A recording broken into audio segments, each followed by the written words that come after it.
All right, guys, so we now have some hard numbers about Trump's attempt to redistrict the country, gerrymander the country, effectively stealing the election for Republicans. Let me walk you through it here. So this is Washington Post.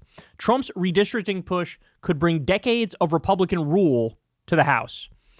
So they say President Trump's push for Republican-led states to redraw their U.S. House representative districts to protect their majority in next year's midterm elections could set the stage for Republicans to dominate the chamber in decades to come, political analysts and experts said. Republicans hold a 219 to 212 House majority, and Trump is looking to break the streak of midterm House losses for sitting president's party, as happened to him in 2018 and to Biden in 2022. Let me just pause to point out, under Biden, the Democrats barely lost at all. Remember, everybody was saying red wave, red wave, red wave. And I remember at the time I was like, I don't know about that. And I was right, because the Republicans it was like a red trickle, right? So those are not really perfectly analogous. But anyway, by pushing states starting with Texas to aggressively redistrict, Democratic states led by California have threatened to retaliate by redrawing their own districts for partisan gain, a longstanding feature of U.S. politics known as gerrymandering that has grown far more potent thanks to modern data analysis tools. Let me just pause to say it's also become more potent because of the Supreme Court. The Supreme Court rolling back parts of the Voting Rights Act has made it so that these red states now can redistrict and fuck over minorities. And the Supreme Court says, well, that's okay, because you're not really doing it because they're minorities. You're doing it for partisan gain, and to gerrymander for partisan gain is perfectly fine. So do not let the Supreme Court off the hook in saying they are responsible now for this arms race when it comes to gerrymandering. They say, but Republicans hold the advantage with control of the state legislatures and governorships of 23 states compared with 15 for Democrats. Further, independent analysts say population shifts could create as many as 11 new congressional seats in Republican, southern, and western states after the 2030 census.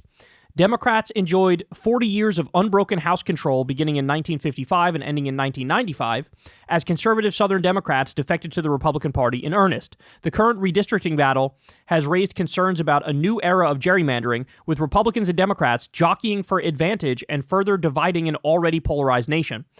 This is, okay, I don't like this framing. This is all on all of this is on the Republicans. Democrats in their states have passed these, independent redistricting committees where they try to make it nonpartisan. Then what do Republicans do in repayment to thank the Democrats? Trump tells Abbott, hey, gerrymander and find me 5 more seats. And that's exactly what he did.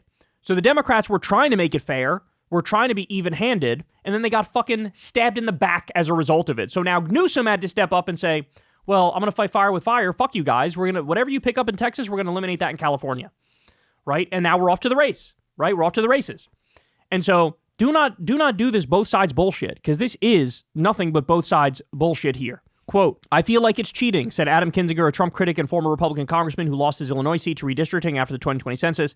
Every time we break a norm in politics now, that norm never comes back. It'll be an avalanche of constant redistricting. I worry about that. The Republican-controlled Texas state legislature last week passed a new map meant to provide 5 more Republican seats. The Democratic-led California legislature responded by proposing a map that would give Democrats 5 more seats, though the state's voters will have to approve that move in a November special election. A Reuters Ipsos poll this month found that most Americans oppose partisan gerrymandering to the degree that many worry about American democracy itself being in jeopardy.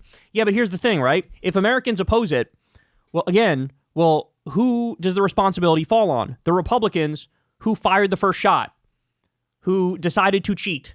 If they didn't do this, Democrats would not have responded. In fact, Gavin Newsom said that if Texas Republicans backed away from the edge, then they wouldn't do anything in California. But they didn't, and so Gavin Newsom was forced to act. Nonpartisan election analysts currently rate just 3 dozen of the nation's 435 House districts as competitive in the 2026 midterms, elections pushing the real contest to party primaries that select more partisan lawmakers less interested in compromise. Quote, that would be another way of saying that the will of the voters is not being reflected in the outcome of the election, said Thomas Kahn, acting director of the Center for Congressional and Presidential Studies at American University. If Republicans build institutional advantages, whether through fundraising or through gerrymandering, then essentially they will be creating a lock on the House, and I don't think that's good for democracy. No shit. Democratic strongholds, including New York and California, are already losing population to Florida, Texas, Idaho, and other Republican-led states, a trend that many Republicans view as an endorsement of their party's policies. A lot of the voters who are moving from California, the Bay Area, to Austin or Dallas or Boise, Idaho, are the more conservative-leaning folks who want to live in a red state for a variety of reasons: cost of living, laws and regulations, how the state's run, business environment, stuff like that, said one of the NRCC douchebags. The Reuters Ipsos poll found that 21% of Republicans and 14% of Democrats have considered moving to a different state where state taxes are low. The U.S. Consensus data that underlies redistricting expectations shows that nearly all of the population growth in states such as Texas and Florida since 2020 has occurred in minority communities. So here's the other thing, right? Republicans think we'll hold the same margins that Trump got with minority voters in 2024. Republicans are banking on the ratio of minority voters that supported them staying the same.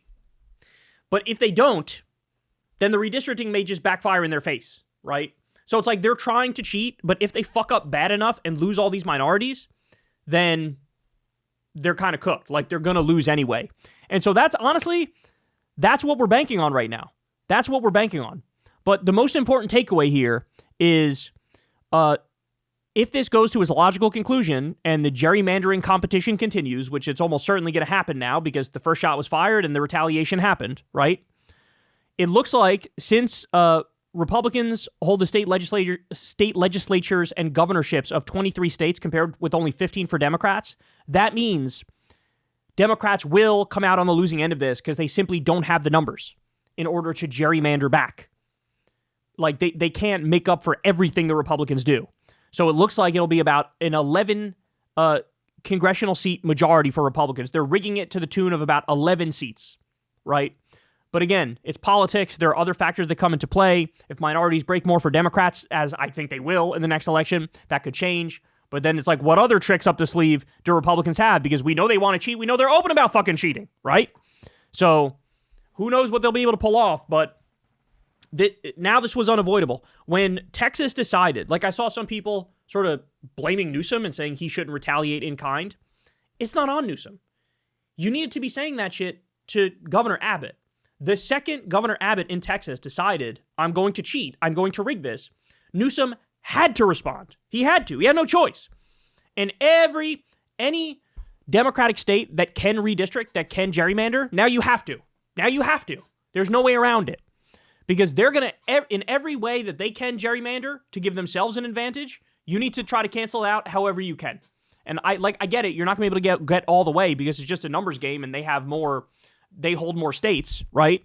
But you got to do what you can do. It's like adapt or die. This really is like a life and death fight here. And do I wish we lived in a country where we could, every state could have nonpartisan redistricting committees? Absolutely. But we don't live in that country. We don't live in it. And you're not going to get, you're going to get Congress to come up with some bipartisan legislation to walk back from the edge and say, okay, yeah, let's make it neutral and fair for everybody. They're not going to do that. The Republicans control everything. Donald Trump controls everything. What are you, crazy? So, I mean, they are destroying the country and we're just responding in kind, right? And there's nothing else we can do. Our hand was forced. And so everybody should understand the sequence of events that got us where we are here.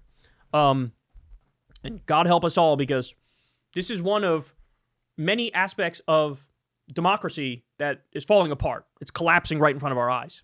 And it's only going to get worse from here. It's only going one direction, and that direction is bad. Hey, y'all, do me a favor and like and subscribe. It helps out big time in the algorithm. Click the bell as well for notifications when videos drop, and watch that video on screen right now. You know you want to.